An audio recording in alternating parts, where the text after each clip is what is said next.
দেখুন আমাদের বাংলাদেশে কৃষকেরা কীরকম কষ্ট করে দেখুন। এই ফসলটি ফলাতে কত সময় লেগেছে আপনারা জানেন?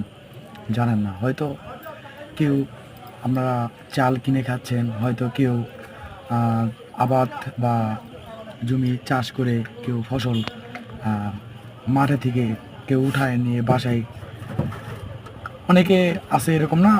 মাঠে চাষ করে হয়তো জমি চাষ করে হয়তো নিয়ে যায় খায়।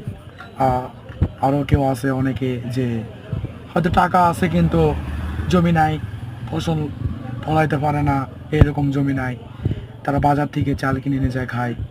কিন্তু আমরা আসলে অরিজিনাল মানে যারা কৃষক তারা যে কতটা কষ্ট করে আপনারা তা কৃষকের কাছ থেকেই বুঝতে পারবেন। কৃষকের সাথে যদি কথা বলেন আপনারা তাহলে কিন্তু বুঝতে পারবেন। আমি আসছিলাম বেড়াইতে কিশোরগঞ্জ।